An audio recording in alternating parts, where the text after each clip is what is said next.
Papa, maman, mbote na bino, sango malamu ya moyo omoni na mesa, ba visa kili wenze ya ba visa nde agence Smart Consulting, bosa na biso confiance na $500 ya pamba, ozo matavion, ozo kende Turquie, te meza te bino bozo mona, ba visa ya moyo itandami, kutu mususu ezo ya deja ba visa ya moyo, awa tozande na lizi ba ya ba visa, boya ebeli bosa na biso confiance, na $500 ya pamba na Smart Consulting au Keno Turquie.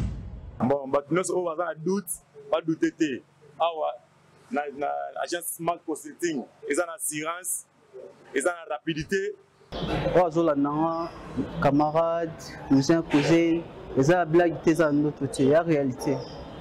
On a fait un check doute le roi, le check paiement à mon arrangé, on s'est retrouvé dans 2 semaines, j'ai pas papier, check vraiment agence Smart Cosmétique. L'équipe Thomas,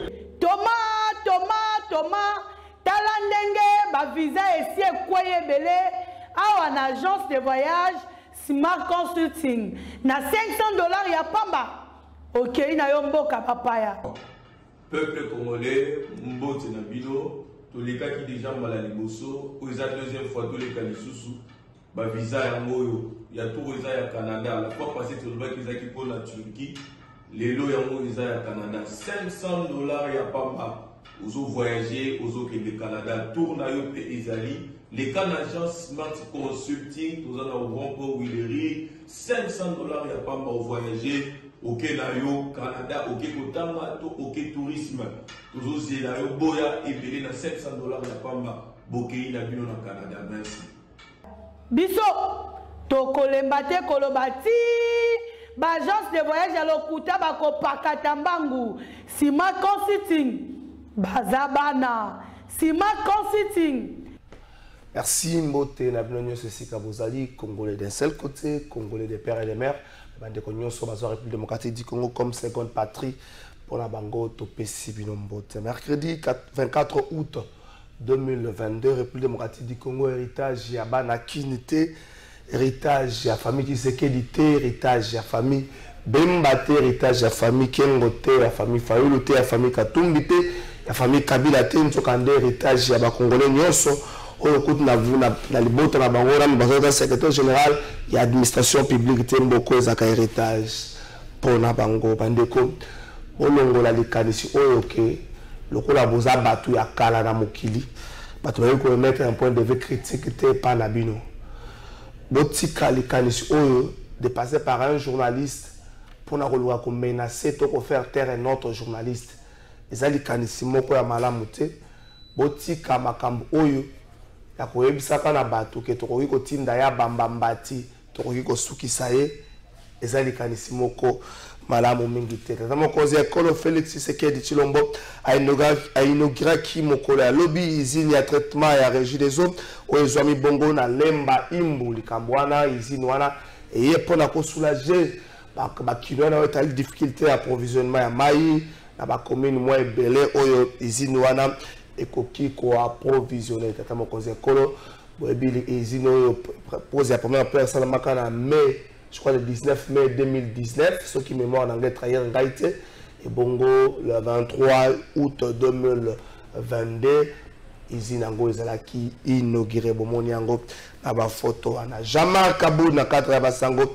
Jamar Kaboun da kozala liboso ya bazuzi lundi 5 septembre 2022, akoya poete ame ba preuve ya bakambo ebele oyo ya lobaki boyebi ke Jamar Kaboun na point de presse le 18 août, le 18 juillet plutôt à l'Obaka Makambo Belé, outrage à Parlement, outrage au chef de l'État, Makambo Belé, Jamar Kabound à l'Obaka, et Sengel Naye Aya Komema, Bref, Nali Kambango. Donc, Jamar Kabound, au-delà du fait que Batia va signer une résidence surveillée, Jamar Kabound a continué séjour carcéral Naye, Likambango, et Zoueli Mbeba ici Kaneni.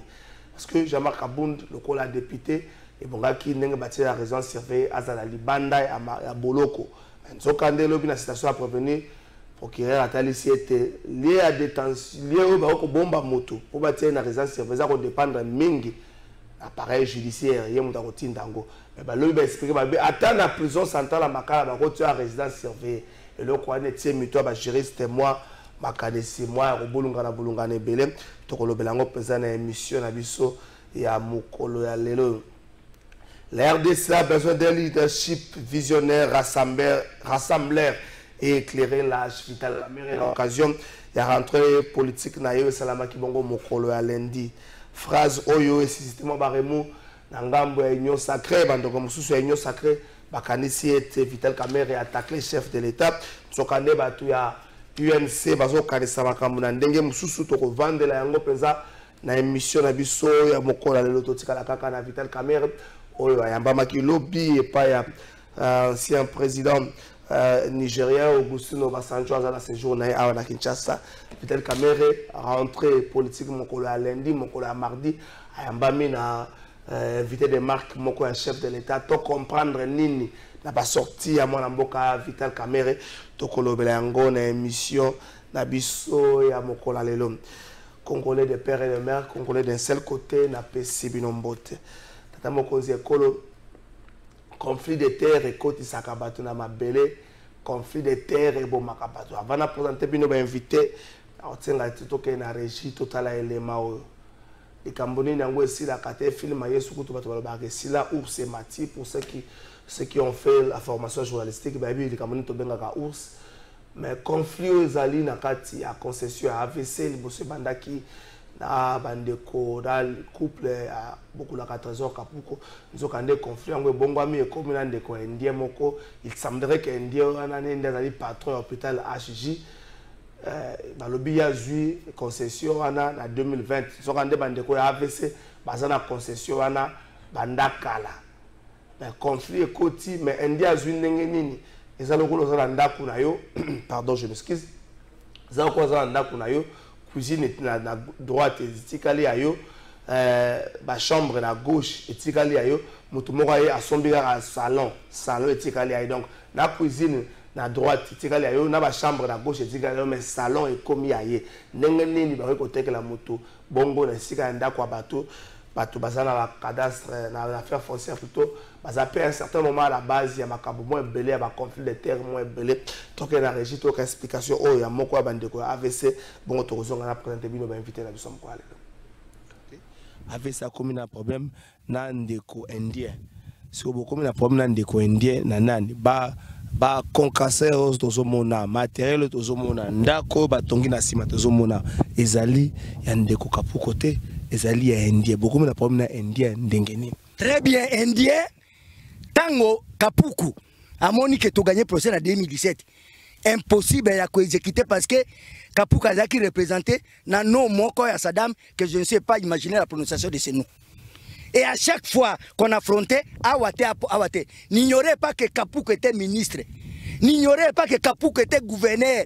Il y a Kanangakuna. Donc il ne se plus foutre son pied là-bas à Yebo et à Salaki. Oui, non, toi, parce que c'est dans la même conception, dans la même manière à Kopunza, dans la même manière à Kosalanko, cet état d'esprit est allé en train de subir sa continuité. Et ça, bateau, c'est là, Fati béton, électorat, naïe. Mais ce sont des ennemis du pays.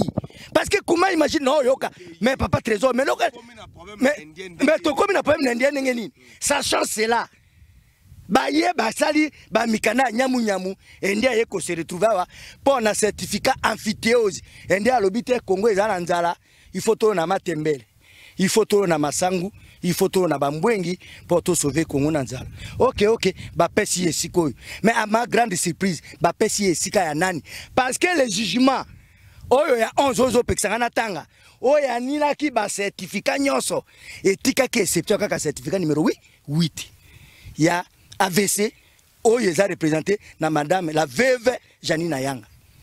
Est-ce qu'on a nanga et dit rien ne peut se produire yango nazongi c'est la question yé monsieur riche akoma ki na possession okoma pourtant tozo sa jugement ya 2017 tozala ki ne siko mobimba et pour t'expliciter motaza ko tia désordre eza ba service cadastral donc ko sale la exploitation salemi awa batiro ebetami akobuka mabanga kaya so etekami anazelo nane mutaki yango indien papa mabulo yo sotozo mona koto ezali indien na Kapuku c'est-à-dire Sous-entendre, 84 hectares, 95, il y a carré minier à Kapouké Zakakawa. Certificat amphithéose, il y a ceux qui 18, ceux qui 516, il y a M. Arish, représenté par sa société Modern Court et Zakakawa. Madame Janine Ayanga, au certificat, il y a 1958, il y a 2008. Donc,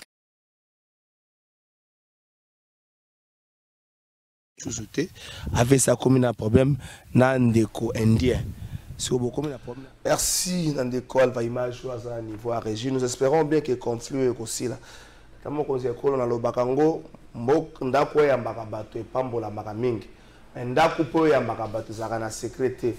Au moins bato bayaka na ndako no ba comprendre déjà toiture dans ce que sointaka ba comprendre que toiture tout le monde ngoza moi mwindu. Donc ça a un petit souci. Bandeko baya na mboka na biso à un certain moment il se comporte en gangster pour les étrangers oui ko ça na ba congolais que na la justice na poche na ngai.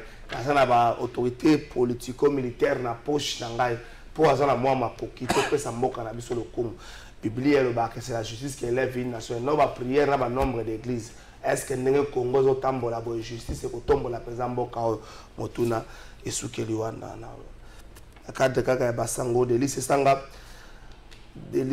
azali kofunda union sacrée ya Monique union sacrée za ko se préparer pour la tricherie moko monene na échéance électorale o ezoya motuna soki na kala IDPS a s'opposer ki na likambo etali na likambo to bengaki ya sei pe na likambo etali machine à voter à s'opposer na machine à voter puis ayaki na yeko lâcher mais pourquoi la loi électorale o ya sika likambo sei ezongi toujours garantie nango eza nini likambo sei est-ce que na idée ya ku ba parti ya mike to ba candidature ozanga mutala muki na tonga comme candidat ezaka na idée ya ko étouffer bato wana ko pesa espace na ba grande famille politique to za na idée ya ko longola ya ko affaiblir pe ko lembisa ba indépendant to ko beka pe moi muke ko lobela ngo na émission na biso ya mukola le bongo to za na trois invités le temps que Jean-Nolo Pepe il y a FCC à côté, il y a déjà Maître Bazé Pembenjale, on a Pessi Mbote, Maître Bazé. Merci beaucoup Ndeko Trésor pour l'invitation et merci Ndeko Azali en face Nangai. Merci pour les Congolais Bakolanda Biso na Tongolelo. Merci Ndeko Joël Mongo, na Pessi Pembote. Mbote mingi mwana mboka Trésor Kalafai, Pembote mingi na balandignon sur ya plateau de vérité ou aza branché en ce net moment. Merci P. Mboteming na co-débatteur. Merci. Est-ce que l'Union sacrée a préparé une tricherie l'échéance électorale au Isakoula? Est-ce que l'Union sacrée est allée différente na FCC? En termes il y a gestion, il y a mboka, en termes il y a organisation et élection, est-ce que l'Union sacrée est kabwani na makanisi oyo? Même l'IDPS Nakala, UNC et autres, pas décrire Maître Bassa. Merci beaucoup, Trésor. Namutuna, Union sacrée, Ezali totalement différente na FCC Yakal. Na Lolenge Nini, na Kokende, na ko illustrer moi par exemple Belé, ma cas vrai. Bandeko se rappeler que sous régime Yandeko Joseph Kabila Kabange ba opposant bazalaki maltraité. Liberté d'expression ezalaki na République démocratique du Congo atanda momokete. Mais lelo na kati union sacrée Ndeko Félix président de la République azali ko vivre na ba opposant na ye nyonso tout na kati ya mboka oyo. Et même ba opposant na bazali ko émettre ba point de vue moko ezali ko kende au-delà ya libertinage mais bazali ko zala inquiété.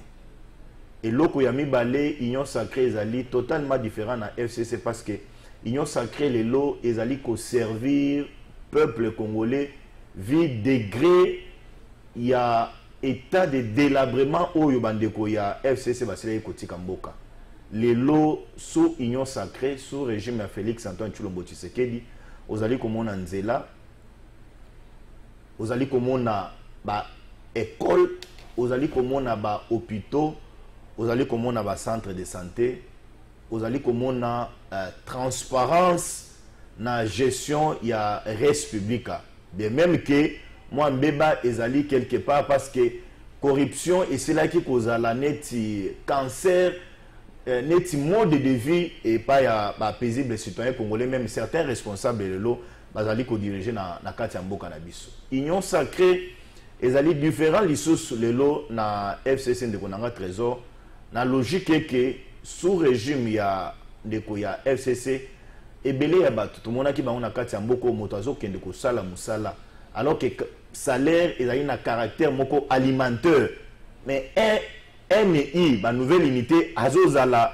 engagé te ali na numéro matricule te mais sous régime lelo ozo sentir degré ya ba NI o bazali kozala mécanisé et ozali ko sentir que non différence mususu ezali union sacrée lelo batie gratuité et enseignement et connu vraiment concret sur le terrain mais sous époque à Kala alors que c'est une disposition constitutionnelle ezala qui bafoué pour des raisons inconnues et pas ya ba congolais donc nako lobe que non union sacrée les lots vraiment ezali totalement différentes na FCC o ya Kala ya ndeko Joseph Kabila de très mémoire sur nako loba bongo donc nous travaillons avec écoute ya peuple congolais. Jean Mongo, est-ce que vous partagez même avis que Maître Bazin que l'union sacrée ils ont travaillé pour le bien-être de la population l'union sacrée na kati na ngo justice les otambola malamu les opposants sont libres bazo ko traquer mututé pour na ba point de vue naé peut-être ba congolais ba koloba et les cas Kabund non pas pour ce point de vue lorsque quelqu'un est assigné en résidence surveillée mais se retrouve à Makala on ne veut pas kobimisaé il y a des cas oyo bato ba ko se retrouver na Makala parce que azaki député bonga se retrouver qu'on était ba bimisi ba ko na résidence surveillée même ton président Vital Kamerhe s'est battu que ba bimisa bato muso se rappellera le dossier Mwanda Ntsemi mais ka Kabund lelo Kabund azana ba tchaya ya résidence surveillée mais il se retrouve na Makala est-ce que nous sacré travailler pour la bien-être de la population? Merci Mingi, mon amoka Trésor Kalafay. Moi je pense que analyse sur l'union sacrée, il faut tout ça sur le plan de la forme et aussi sur le plan du fond. Ouais. Sur le plan de la forme, moi je pense que l'union sacrée a un problème ébélé. Je me souviens, FCC à l'époque, Bazala qui organisé, malgré ma bien Nabango, malgré Moïbi Nabango, malgré corruption Nabango, mais sur le plan de la famille politique Nabango, Bazala qui organisé, structuré. Union FCC Bazala qui a siège connu. Bazaki na ba organe un bureau politique conférence des présidents cellule stratégique cellule la communication c'était vraiment une histoire organisée mais les lots union sacrée ils ont navigué à vue ayo za analyste ba communicateur union sacrée a jeune wa tambola boyo ba communicateur aux analystes kuna te bon na évité structure on a été donc Union sacrée, ils ont un problème sérieux à l'organisation, ils ont un problème sérieux à leadership. Et est-ce que le président Union sacrée va organiser fraude de ton unité? Même victoire va préparer Gayango. Et moi je pense que cela doit commencer par l'organisation, la bonne organisation de la structure. Est-ce que l'Union sacrée se comporte de le roi Léopard foot? Un peu. Donc je pense que le problème il y a union sacrée d'abord organisation parce que l'élo union sacrée ceux basés en réunion bakuta na l'hôtel du fleuve ils ont déjà problème. Donc une structure qui prétend accompagner le président de la République pour une grande victoire bakoiko travailler en l'air bon côté. Ce qu'il faut répartir ba poste tout un hôtel du fleuve. S'il faut que ça moi communiquer moi la va vite tout un hôtel du fleuve. Donc ça dénote déjà d'une mauvaise organisation, d'un problème de leadership, mais sur le plan du fond, je pense que le président de la République lui-même, il a la volonté, il a pour faire avancer Makambu, il est au fourré au moulin, il joue à la fois le rôle du Premier ministre, il joue à la fois son rôle de... Mais tout ce qui s'est fait, c'est le président de la République lui-même. Souvenez-vous de son discours au Palais du Peuple, en fin 2021, Aloba qui a un sérieux problème de leadership et un management à la tête du gouvernement. Et moi, je pense que le président de la République aujourd'hui, dans le format actuel, donc c'est lui-même qui se bat comme un diable dans une bénitier pour faire avancer les choses. Et je pense que l'union sacrée doit se réveiller pour accompagner le président de la République réellement atteindre ces objectifs et à répondre à nos problèmes congolais. Joël Mongo, depuis que le président de la République a lâché la phrase que le gouvernement a un problème de leadership, de management, vous ne pensez pas qu'il y a eu une nette amélioration de la part de Sama Lukonde? Parce qu'aujourd'hui, on a vu Mouzito jeter des fleurs à Sama Lukonde pour la c'est l'un des meilleurs. On a notre belle bosse là. On voit que la Sama Lukonde va fleur. Bon, nous sommes en démocratie, chacun est libre de. Mais selon Yo, est-ce qu'il n'y a pas eu une nette amélioration? Non, avancez athées. Ok. Avancez athées. Parce que Sama Lukonde étant président de la République en Omaki a fait ça qui a un certain nombre de priorités. Ouais. La sécurité, le social, la santé. Est-ce que ceux qui doivent évaluer sur base de la priorité le gouvernement et faire reconnaître les avancées, je doute. Moi, dans la stabilité, tout reconnaître dans l'Est, déjà mesure président de la République, qui état de siège, tout ça. Donc, le gouvernement n'a pas permis au président de la République d'avancer, d'atteindre l'objectif au Yemoko assassinat. Et moi, je pense que c'est un problème réel et acteurs politiques, surtout le gouvernement, il ne faut pas se remettre en cause. Parce que dans un pays sérieux, on a ceux qui déjà président de la République qui a un problème de leadership, de management. Il faut s'assumer. Donc moi, je pense qu'il y a un sérieux problème au niveau à la tête de l'exécutif. Maître Basse, je ne sais pas, on veut partager un point de vue. Lorsque le président de la République va le voir qu'il y a un problème de management, de leadership dans la tête du gouvernement, vous ne pensez pas que ça, le code s'est amélioré? Il y a eu une nette amélioration de la part de Sama Lukonde, il y a Mingi, on peut citer Adolphe Mouzito, Batouma Ebele, Sama Lukonde parmi le meilleur premier ministre à Mboka Nabiso. Est-ce qu'il n'y a pas une nette amélioration de la part de Sama Lukonde? Bon, je pense que l'analyse de Konangaï est allée un peu Yamalamouté. Je constate que dans l'analyse, à côté de moi, je Mamabe. Oh, c'est un lingala est composé, mais à comprendre les cas. C'est une s'il vous plaît.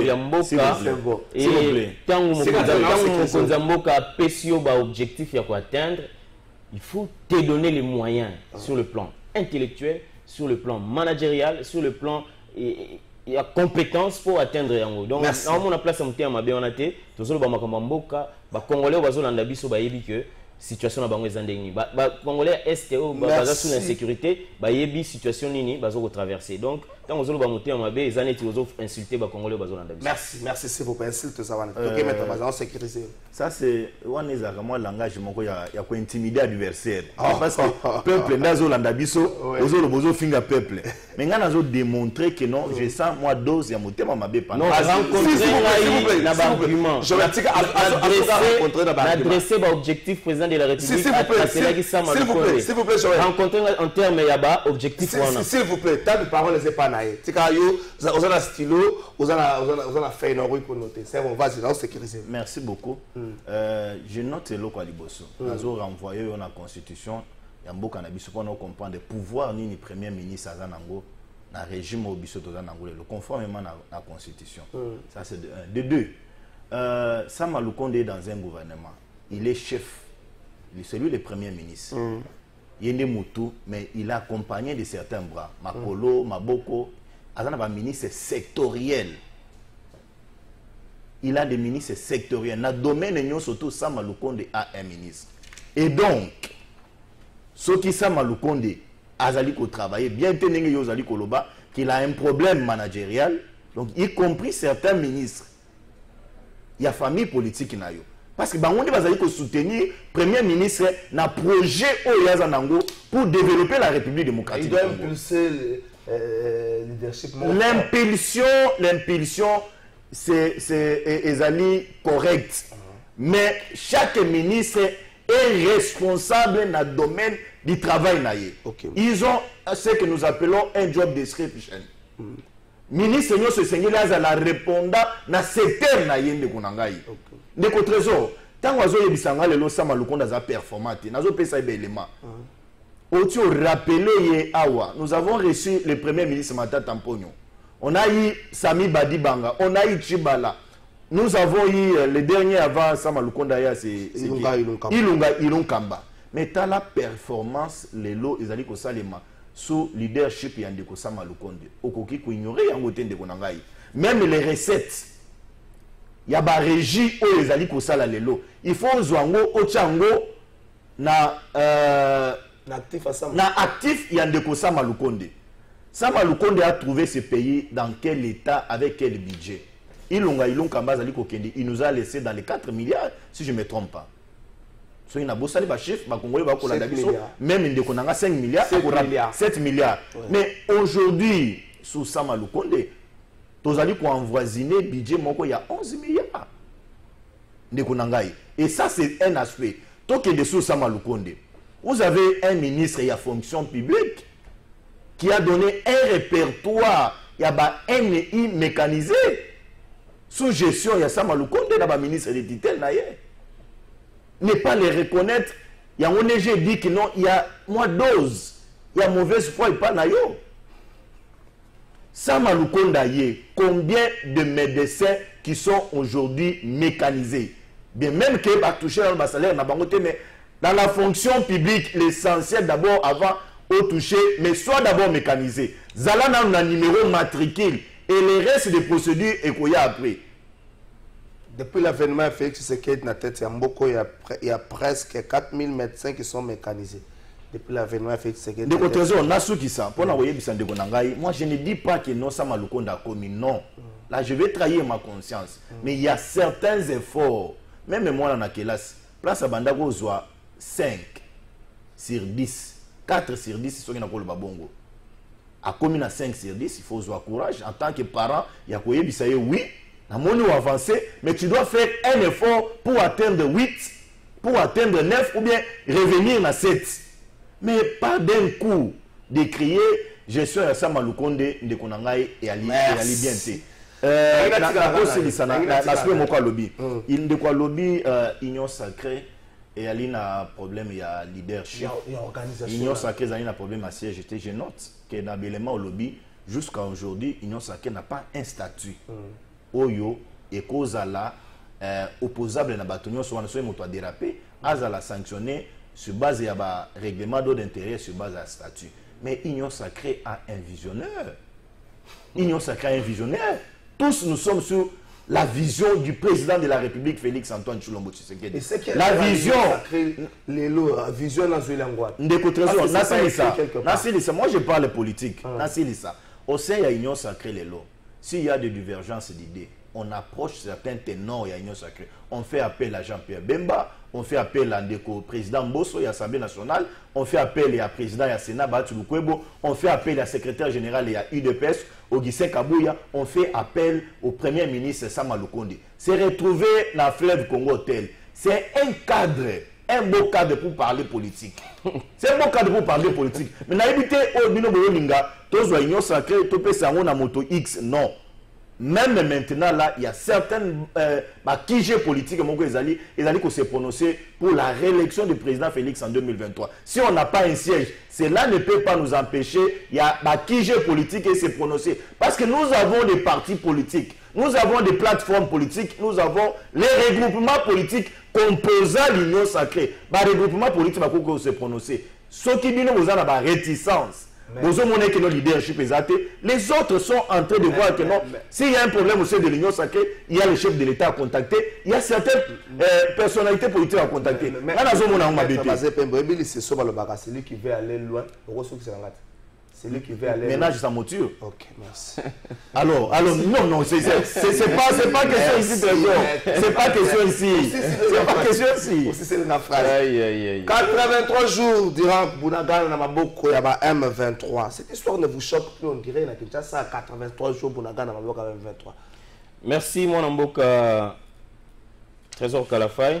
Avant de commencer, on a besoin de mouké. Na sepeli na l'ICC, oyo. Au Sungi de Konangai, aïe bako conclure propos naïe. C'est lui qui veut aller loin, ménage sa monture. Donc, tant qu'il y a zoya pour ça l'apologie, il y a incompétence, il y a manque de leadership sur un plateau de télévision. Foyer Baké, Ezali Sony. Ah, Ezali comme président de la République, Azali au-dessus de la mêlée. Et tant on a cette vision. Bah leader, bah petit leader au bazar tout autour il faut bazar en mesure. Un petit leader. mais juste parce qu'il y a au sommet, il y a grand leader. C'est pas correct. Mais il y a la forme forte ça c'est de l'orgueil de la part de l'INC. Dans le but président,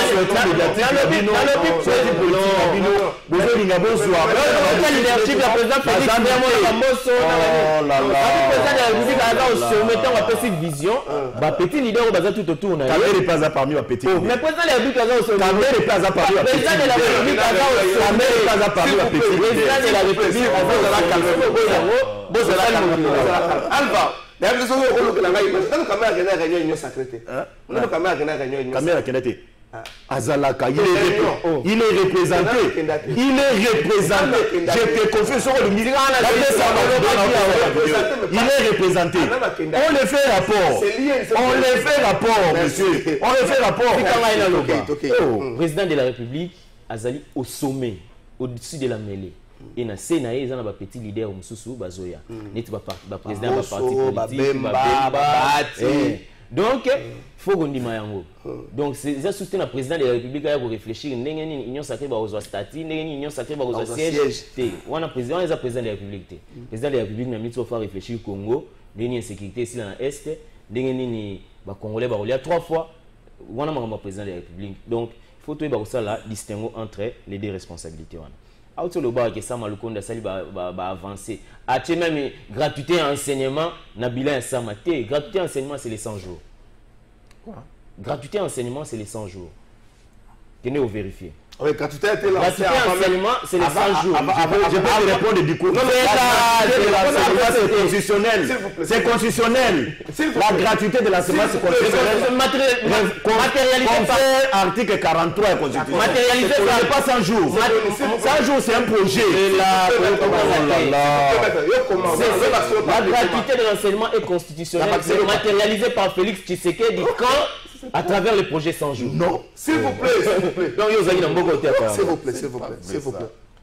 Alors, responsabilité à gouvernement, oui. Responsabilité individuelle, on peut juger chaque ministre secteur par secteur. C'est faisable. Mais quand le président de la République a dit que nous juger action à gouvernement par rapport à la priorité, il y a Trasaki, à décrire le camp de leadership. Il y a le leadership, il y a un ministre, il y a un mouton, il y a au sommet, il y a le gouvernement. C'est clair. Pour les gens de sa vérité, maquillage était papa. Donc, Zala. 30 secondes. Alors, il y a un embelli financier. Qu'est-ce que l'État embelli financier doit reconnaître, mais pas plus tard qu'avant semaine passée, on a travaillé menacé sur ça grève. Ce qu'on embelli financier, on est. Dans normal grève, ils ont normal, mais lorsqu'il y a un embelli financier, il faut rencontrer des demandes, des problèmes, il y a peuple, notamment des gens on a. Donc, on ne peut pas vanter une embellie financière sans qu'on résoudre le problème, il y a des concitoyens. Donc, il y a M23, une minute là. Il y a M23, ils ont problème sérieux. Ils ont problème sérieux où ils ont intéressé bisognon sur les Congolais. Ils ont le président Fachite, ils ont les Congolais, ils ont et moi je pense, même temps le président Bahati Akindaki, Kolobana Est que Monisco Akende, c'est aussi faire une mauvaise analyse de la situation. L'organe qui est habilité à sécuriser les Congolais, n'a pas bien na bango, n'a pas frontière na biso, ils ont Monisco, FRDC. D'où, en même temps, tous les miliciens, on a des terroristes. Moi je pense que l'État congolais doit réformer notre armée. Parce que ceux qui ont une armée forte, ils ont une effectif. Donc, le recrutement, il faut continuer l'armée. Ils ont une formation. Ils ont une équipement. Ils ont une casernement militaire. Les cantines sociales dans le cadre ils ont ressuscité. Les gens qui même à la quand le fou là à rappeler na biso. Au coup tanda moi muké 2-3 familles militaires bazoko partager en haut. Alors que dans ces pays, il y a eu un projet de plus de 3000 maisons qui a été sacrifié alors que Koka ikoya contribuer à l'amélioration. Donc j'espère que plateau de vérité faut mettre la caméra kuna. Pourtant to zaïgo loba que banda ko ezana Angola, banda ko ezana Tanzanie, ezana Dar es Salaam. 211 maisons déjà presque habitables ezana Kanchachi. Bat banda yo boya. On a regretté qui, hein? Alors qu'on avait un projet de 3000 maisons sans Malukonde. Le Premier ministre qui lui défend a amené le président de la République Nansela qui a inauguré 30 maisons. Alors qu'on avait un projet de 3000 maisons qui étaient en souffrance. Vous avez vu que sous le gouvernement Ilukamba, une commission devait être mise en place pour superviser la bande qu'on a sur le terrain. Donc, quand il y a le gouvernement Samaluko ne va pas commission en place pour que tout continue le projet et les gens militaires. Mais au lieu de la commission pour que le projet soit militaire, il a préféré amener le président de la République à inaugurer 30 maisons dans ces lieux. Donc, le problème de leadership est sérieux. Merci. Et je le confirme encore. Donc, notre problème de sécurité dans le Mokonabiso, le président Kamere Alobaki. Le président Kamere Alobaki, le président de la République Ayambaki Alobi. Ils ont eu le problème d'abord interne, mais ils ont eu le problème diplomatique parce que la ramification est ébellée. Donc, nous devons mettre à contribution toutes ces choses-là, l'international, l'organisation de notre armée en interne, et puis développer sa solution. Maître Bazin, tu as 2 minutes au souk, ça tourne à la 83 jours. Na maboko ya M23, Kinshasa, tozongé la mission vie normale. Boso vague moko yaki.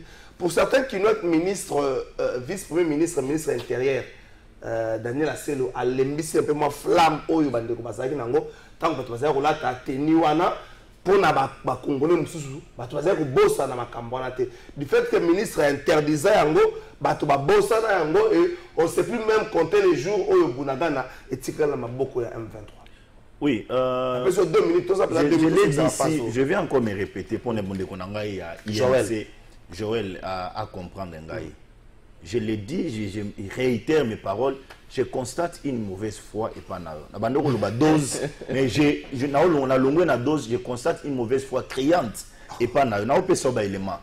Tant que vous avez un projet qui ne malebo. Il y a 3000 maisons. Non, le projet c'est un projet qui Malebo. Projet qui Malebo, il n'y a jamais eu un détournement, mon frère. Détournement, s'il vous plaît. S'il vous plaît. Tout comprendre là. S'il vous plaît. Projet qui Malebo, attend Bongo et Tsekalo Bungati. Mais dans les projets 100 jours, il y a Bandako Zali Kolobawana, il y a eu un détournement. Il y a certaines personnes qui ont fait la prison, entre autres, président Nayo. Et même qui s'il vous plaît. Souligner un peu que entre autres président Nayo. Il est pour mon président acquitté. Entre autres président Nayo acquitté sur le plan des droits, le plan légal. Je suis juriste, je confirme. Mais il y a un aspect important. Lequel? Lequel? Le petit peuple qui a perdu son argent. La carte à monter n'a pas perdu son argent. Le petit peuple n'a pas perdu son argent parce que les travaux ont repris.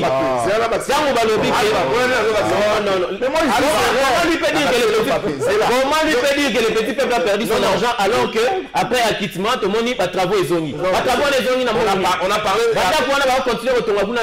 On a parlé à la reprise à travaux. On a parlé. S'il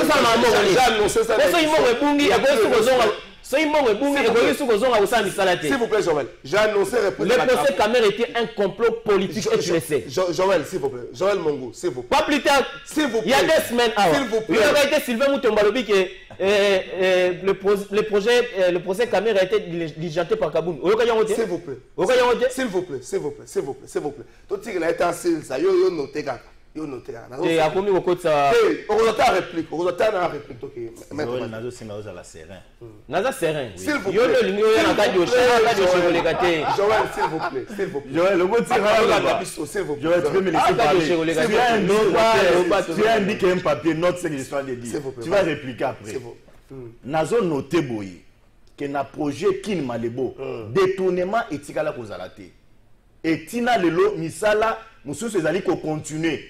Le chef de l'État a inauguré la majorité ya bandako o esilaki pour l'intérêt de nos militaires. Oh, les bazana ba caserne. 30 maisons, s'il vous plaît, ce n'est plus encore l'émission. Non, s'il vous plaît, c'est plus encore l'émission. S'il vous plaît. Pourquoi ma choqué 30 maisons évoluées comme les la vérité au Congolais, mon cher. 30 maisons évoluées comme les s'il vous plaît, s'il vous plaît, s'il vous plaît. Alpha Logela, image.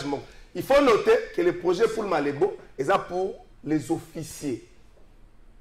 Le projet pour Malebo Andako, c'est pour les officiers. Je ne sais pas. Officiers militaires, il faut préciser. Les officiers militaires, c'est pour les officiers. Mais 100 jours. S'il vous plaît. Non, mais 100 jours, c'est quoi?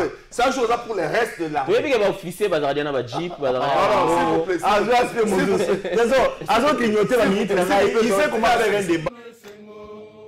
Président Abisso, Vita Kamere, Oya Kamere, Elema Mwamuke, Bayo e bongo baketela yo maboko e.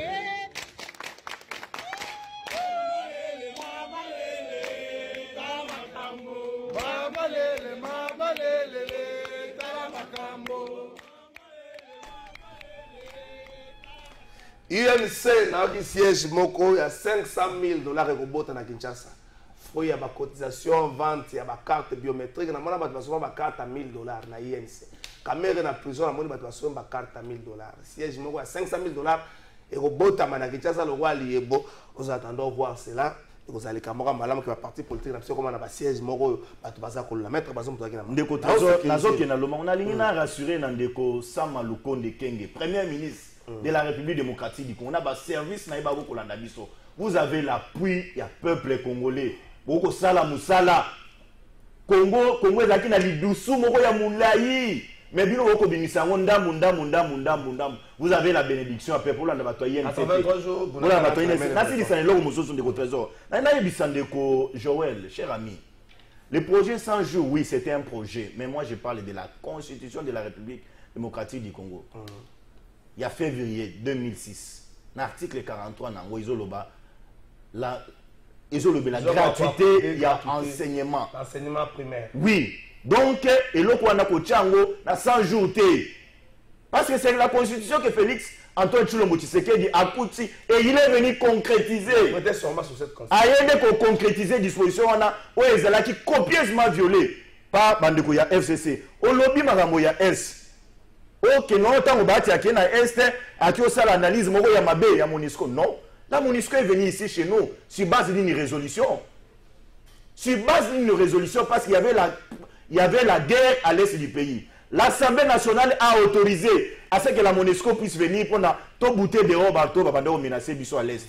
Mais 22 ans jour pour jour, MONUSCO est la Bissau Kinyate, un leader de l'est qui se voit azo perdre ba électeur na ye azo perdre ba to na ye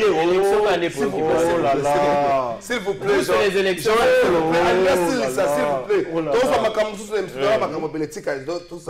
il a dit que nazo perdre ba électeur na ye aza leader na es a aucun postuler kuna perdre deux personnes et qu'on rater ba élection ba attraper le courage ya voyer sa population bolingi nini le peuple a dit tolingi départ ya MONUSCO il a dit oui MONUSCO Sengele Kende, mais il faut accompagner MONUSCO na Kinyapo na Balungamboka. Il n'y avait pas de discours populiste.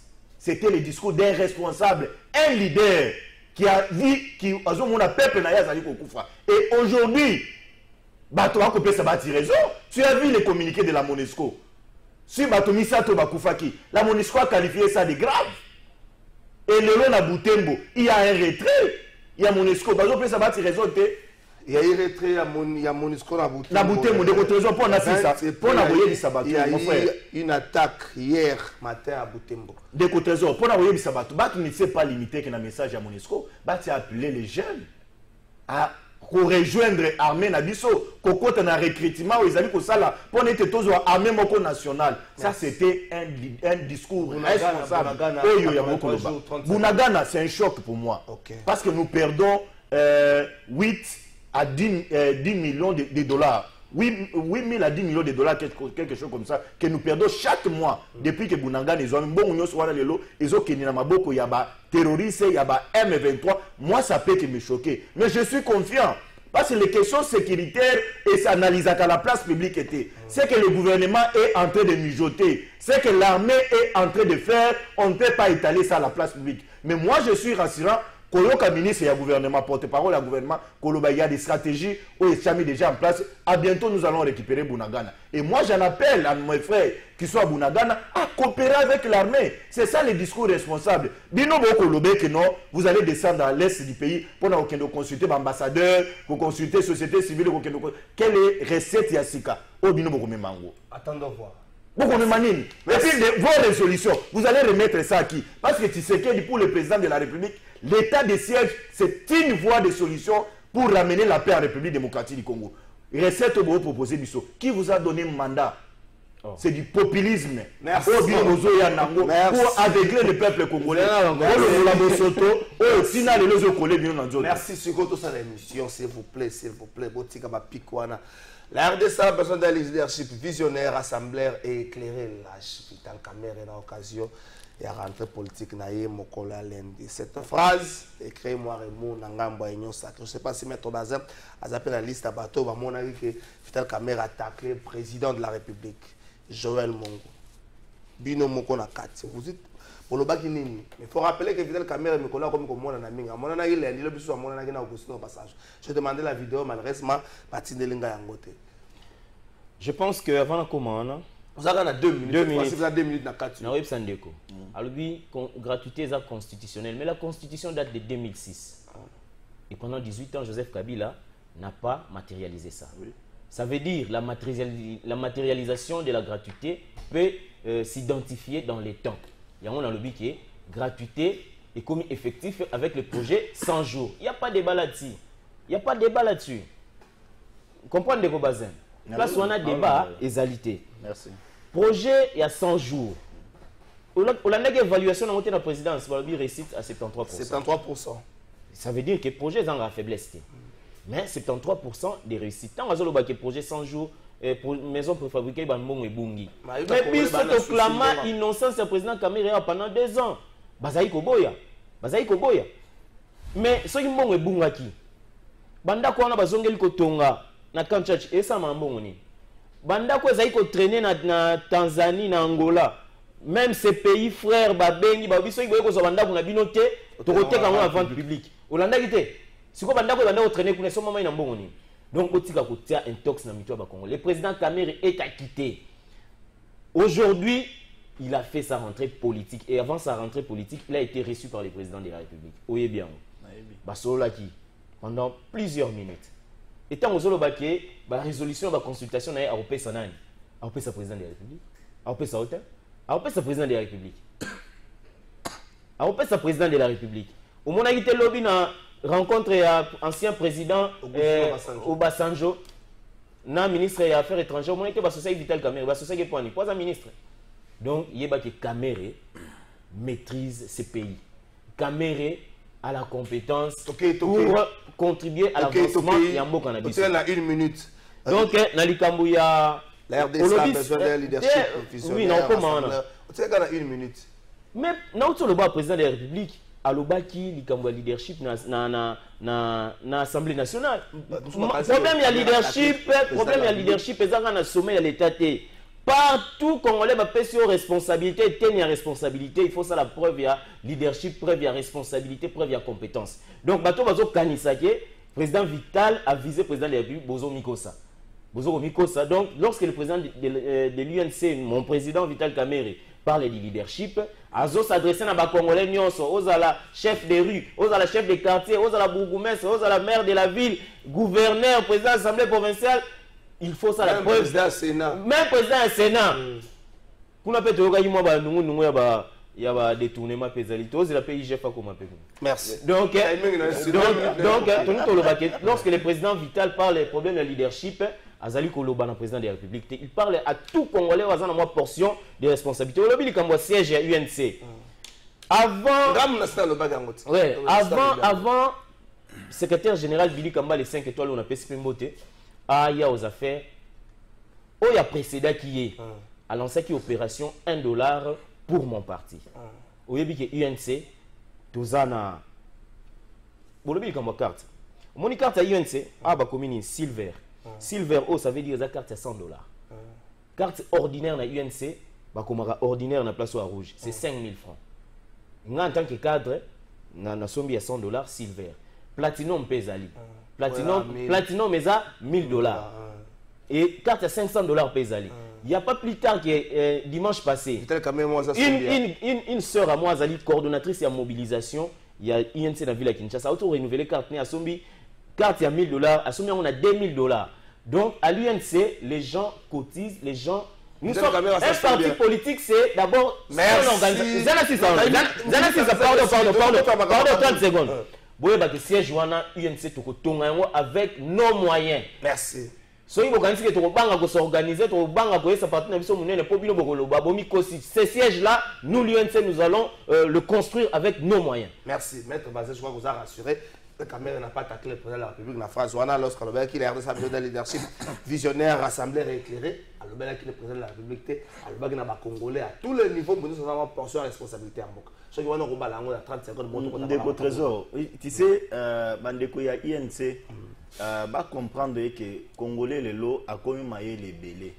Ce que le bien lot qu'on a boutou, na moyo yo qui est non, attaque comme de gauche à droite. Bolingi bo se rétracter. Et on est attaqué à bino intoxicateur. S'il vous plaît, yo komara kana ba. Mais na o déranger yo dire ko so ka on a vu parole comme so yo. Bolobi na butu, bolobi na moyi, na butu boyo ki to ba ko PC belé. Bolingi bo se rétracter, bo se rebiffer na déclaration na. Assumez-vous. Bon auto sens. Bon s'assumer. S'il vous plaît, Joël. À tous les niveaux. S'il vous plaît, Joël. Assumez-vous. Et moi je vous dis, Bisso, on s'assume. Bisso Tobina Congo, il y a un leadership. Le leadership, il y a Congo actuellement, c'est Félix Antoine Tshisekedi Tshilombo. C'est le visionnaire. Visionnaire, c'est Félix Tshilombo. Il y a un visionnaire. Ceux qui viennent se bino boboyi, Bisso doit reconnaître yango. Pour se rétracter dans malobana binoté. Na yokyo lobiawa. En passant, mais Congolais, le binon, tozo yoka kuna, neti na Sénat, détournement je vous rassure que s'il y a des leaders na Katia Mboka Oyo, okokuta bangote na détournement, okokuta bangote na corruption, okokuta bangote na minduki, okokuta bangote na biloko amabe se bati. Bozo akapé courage, bino batoyen, c'est bolobé que non, nous avons un mythe oyo isengeli to reconnaître ba valeur na ye à l'occurrence Bahati Lukwebo beaucoup ta été akosala boloko pona mbongo ba congolais te akosala boloko pona ba miramuso te il fait sa politique correctement ça vous devez le reconnaître ndeko Joël au lobby 100% mes programmes à 100 jours 73% mais ces 73% là kocha kameri na quantité. C'est après son arrestation, les travaux continuent sur le terrain. 100 jours, ils avaient qu'à ma maison préfabriquée. 100 jours, ils avaient qu'à ma maison préfabriquée. C'est là que nous sommes amassés, à pourcentage. Oui, comme il a 73%. Mais ceux qui ont dit ma maison préfabriquée, vous êtes pour quelque chose. La maison préfabriquée, vous êtes pour quelque chose. Et je te rassure, mon frère. Il faut que vous travailler ma casse. Mais beaucoup travailler, pour que vous Congolais. Et c'est Latibino. Vous devez reconnaître ça et assumez-vous. Congolais, on a été Joël.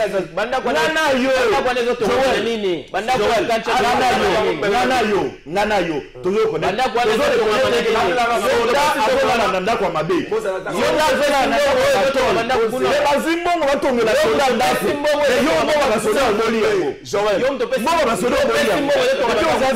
les maisons